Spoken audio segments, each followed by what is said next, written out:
يبيع دينه بعرض من الدنيا أبو النبي يقول دينتي سيدنا يدوحوا دافسنا يا دافير الدنيا ده عير عن حسوس بري جماعة كدرنا جيبوتي خارجينا وإلهي درت وصعتها ودن كان ملاوي اللي يدابي يكون بحين مركز الله شيء يقول له يدي ماشي نوحة ودن كان حرق قحوتي ودد صومالية أي جوغان أيا كتها الله جماعة دي هالكي بزيارتين لو ما أقول ماشي إني قلان مساجد أدوبة اللي قد جيي way booqdeen dadkii bay la hadleen oday baa markaa jamaacaddii galabtii u yimid oday ordaya markaasuu adeerayaal inankaygi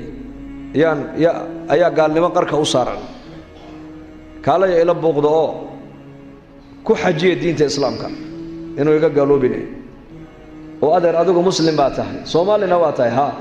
inankaaguna waa muslim oo adigaa dhalay soo ma hayn ha hooyadiina muslimad soomaaliyeed ha siduu u gaaloobi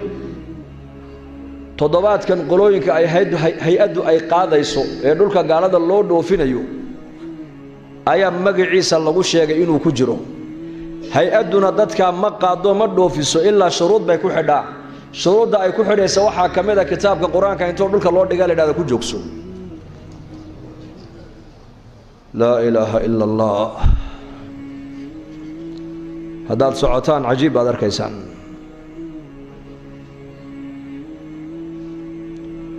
markaasay jamaacaddii waxay yidhahdeen annakaa booqanayne adigoo adeer iska fadhi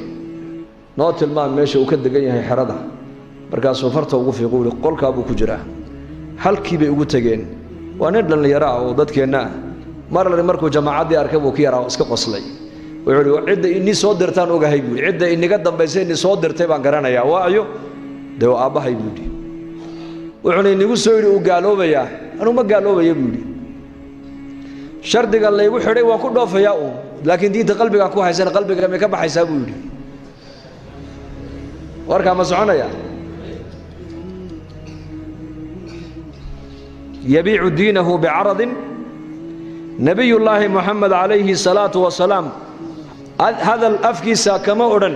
ilaa wuxuu nebigu sheegay waa la arkiyo ogaada waa min mucjizaatihi calayhi salaatu wasalaam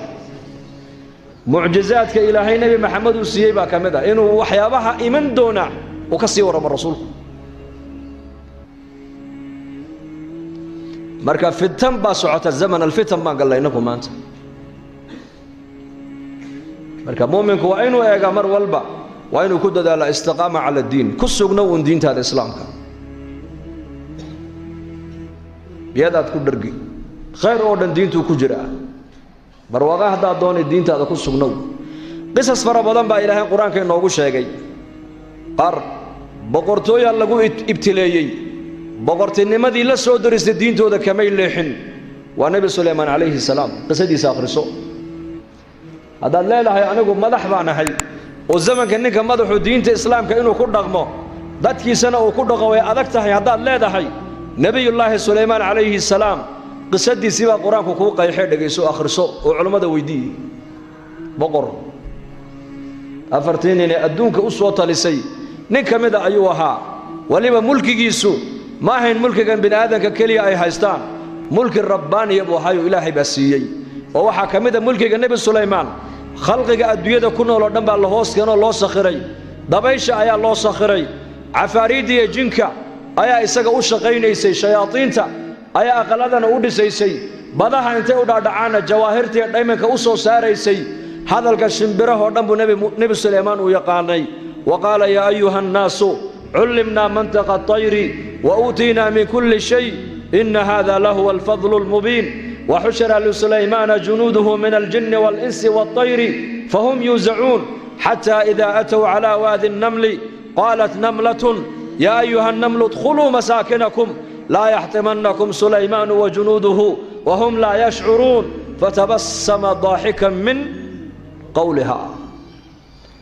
بقرتويدا إلى هالكاغاتي سمحادو مالين قرآن هذا ليس هذا الكيجي لما قشيه واربقر نوعاي أدونك مجرى ما صومري مي هدو صومرين وسليمان عليه السلام عد كلمه nebi sulaymaan nebigaas mulkiga intaa leg ilaahay siiyeyna ilaahay daacaddiisu ma dhaafin ilaahay dikrigiisa ma halmaamin hal maalin keliya qur-aanka ilaahay ku sheegay fii suurati saad waxaa la yidhi farduhu aad u jeclaa dabcan fardahana waan jecellahay fii kulli zamana farduhu waa shay qaaliya fardihiisii uu ku geli jiray ayaa sidaa loo soo hormariyey baa la yidhi saacaddee saacaddu ilaahay dikrigiisa uu samayn jiray wasabbix bixamdi rabbika bilcashiyi waalibkaar saacaad waxaa jira ilaahay lala munaajoodo waa gellinka hore iyo gellinka dambe weeyaan waa inuu qofka mu'minku gartaa saacado waxaa jira ilaahay uu noo jideeyo la doonayo inaan adduunyada intoo ka imanno masaajidda soo galnoon ilaahay u dhowaanno ilaahay la munaajoonno saacaddii dikriga uu samayn jiruu rabbigii la munaajoon jiray ayaa fardihiisa sidaa loo soo hormariyey faqaala innii axbabtu xuba alkhayri can dikri rabbii xataa tawaarat bilxijaab rudduuha calaya fatafiqa masxan bisuuqi walacnaaq waa ka ilahay qur-aanka ku sheegay fardihii baa la hormariyey wuxuu yidhi fardaha aad i hormariseen waxay iga mashquuliyeen ilaahay xuskii bay iga mashquuliyeen buu yidhi dikrigii aan ilaahay xuskiisa aan qalbiga markaan dikrinaya aan ka macaansanayey ayay iga mashquuliyeene kulligood ii soo celiyey buuhi ii soo celiya kurkaan ka wada jarayaaye waxlii wixii daacadda ilaahay ka mashquuliyey nebiyadu qoortay ka goynayeen innaga salaaddaan tukanaynay imise jeer baa dukaanadeennu naga mashquuliyeen dukaanadeenna weli ma bixinay ninkee baa u bixiyo odhan kara dukaankaasi mar alli markaan salaadda galaan ku sahwiyaa ee ilaahay dartii baan u bixiyey ma jira ma dhici kartaa ma dhici karto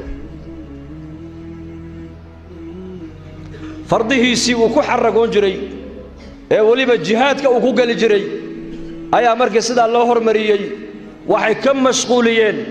oo qalbigiisii ay ilowsiiyeen macaankii markuu ilaahay xasuusanaya uu qalbiga ka macaansan jiray ilowsiiyeen markaa buu igu soo celiya ii soo celiyey buu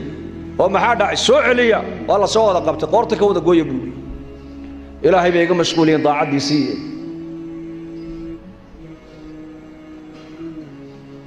marka haddaad madax tahayna madaxda waxaa la doonayaa inay ku daydaan nebiyullaahi sulaymaan calayhi salaam mulkiga intaa leeguu haystay xaqi ilaahayna wuu ku gutay xaqi bini aadankana uu ku guto uu ku ilaaliyey baa la yidhi xaqi ilaahayna ma dayicin xaqi bini aadanku ay ku lahaayeenna ma dayicin waxauna ka baxay adduunka isagoo nebiyo mursalo ilaahayna uu raalli ka yahay halka qur-aanka ilaahay ku sheegay istiqaama markaa haddaad dabaqad kastoo muslimiinta ka mida aad ku lug leedahay saa diinta ugu sugnaan lahayd daliil baa lagu hayaa daliil haddaad bukaanaa tahayna nebi ayuub baa u daliila nebi ayuub 18 sanuu bukaan ahaa geed hoos jiifay marna ilaahay daacaddiisa iyo digrigiisa ma daynin malik